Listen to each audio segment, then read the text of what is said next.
জীবনে যত প্রেম আছে কলিজায় নবীজির তরে সবটুকু দিয়ে দেব তাই বিনিময় শাফাত যদি তার পাই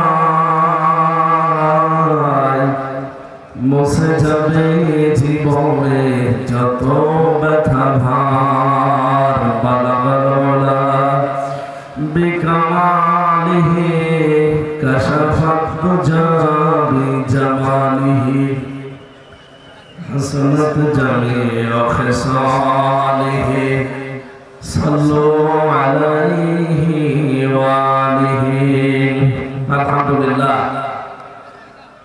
কেউ নড়াচড়া করবেন না, কথা বলা ওঠা তো একেবারে বাদ। 1 ঘন্টা সময় নিচ্ছে আপনাদের কাছে। আপনারা দেখতে পাচ্ছেন আমি অসুস্থ, আমার এখনো ভেতরে ঘামতেছে, জ্বর এখনো যায়নি। যে পাওয়ারটা ঔষধ খেলাম এই জন্য মনে হয় জ্বর ছুটি যাচ্ছে। তো সময় দেন আমাকে।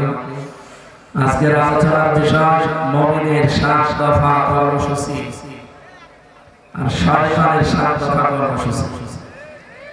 আমরা কোরআন কারীম এবং হাদিস থেকে তাফসীর কোরআন মাহফিল লিখে দিয়েছেন। আমরা তাফসীর আকারে এই 14টা বিষয়ে আলোচনা করব ইনশাআল্লাহ।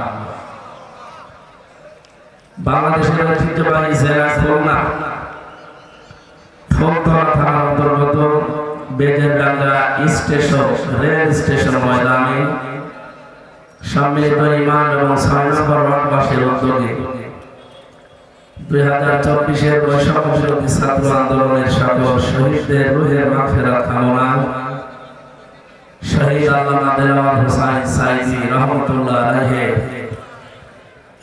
রুহের মাগফিরাত কামনায় দ্বিতীয় বাৎসরিক ঐতিহাসিক তাফসীরুল কোরআন মাহফিলের সম্মানিত সভাপতি বিশিষ্ট আলেম মাওলানা আব্দুল করিম মোল্লা, মাহফিলের প্রধান অতিথি শাইখুল মাশায়েখ, সাবেক ভাইস চেয়ারম্যান উপজেলা পরিষদ ফুলতলা খুলনা, বিশিষ্ট ইসলামী চিন্তাবিদ শিক্ষাবিদ প্রিন্সিপাল গাউসুল আজম হাদি আতাহুল্লাহু আমরাহু ওয়া বারাকাল্লাহু ফি হায়াতি। বলেন আমিন। মাহফিলের সম্মানিত অতিথি নির্বাহী পরিচালক আদিল ফাউন্ডেশন মরহুম শেখ আকিজ উদ্দিন, তার সন্তান ডক্টর শেখ মহিউদ্দিন দামাত বারাকাতুহুল আলিয়া, বিশেষ অতিথি জামিরা বাজার সিদ্দিকা ফাজিল মাদ্রাসার সম্মানিত অধ্যাপক আব্দুল আলিম মোল্লা, বিশেষ অতিথি ডাক্তার মিজানুর রহমান, সহকারী পরিচালক খুলনা মেডিকেল কলেজ হাসপাতাল খুলনা, যার মাধ্যমে আজকে এখানে এসেছি। হায়াতে তাজ্জেবা সিহাতে কুল্লিয়া কামনা করছি, আল্লাহ দান করে। ড্রাইভার কই? ড্রাইভার তানভীর, একটু বাতাস দেওয়া লাগবে 2 মিনিট। ভেতরে একেবারে ঘেমে গেছি, তো আবার গলা বসে গেল। পাখা তো ড্রাইভারের কাছে আছে, আওয়াজ আরো লাগবে, গলা ফেলে দেবে না। এই জায়গায়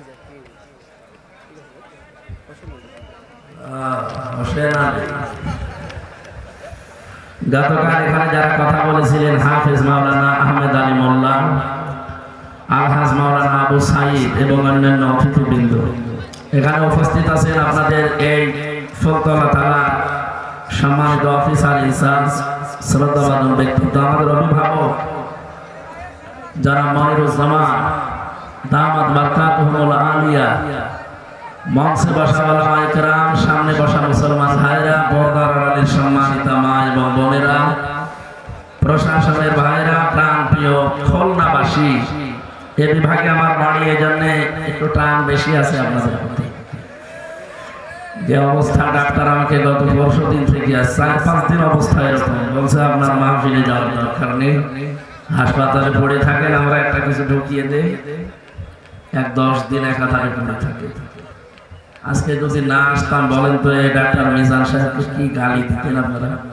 হুজুর বলে যায় যাক, আপনি নিয়ে এসে বসিয়ে রাখেন।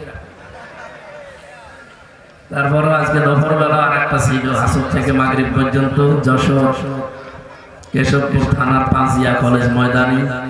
ওটার অবস্থা হয়েছে যে দিনের বেলা তো নারী পুরুষ একেবারে মরণে যদি না আসতাম, ডাক্তারের কথা শুনে যদি একটা ইঞ্জেকশন লাগিয়ে পড়ে থাকতাম, কি গালি দিত মানুষ আমাকে আর ওই কমিটি। কষ্ট করে হলো কালকে বাংলাদেশ জামাত ইসলামের সেক্রেটারি জেনারেল, আপনাদের এলাকার কৃতি সন্তান শ্রদ্ধাবাদর বড় ভাই অধ্যাপক মিয়া গোলাম পরওয়ার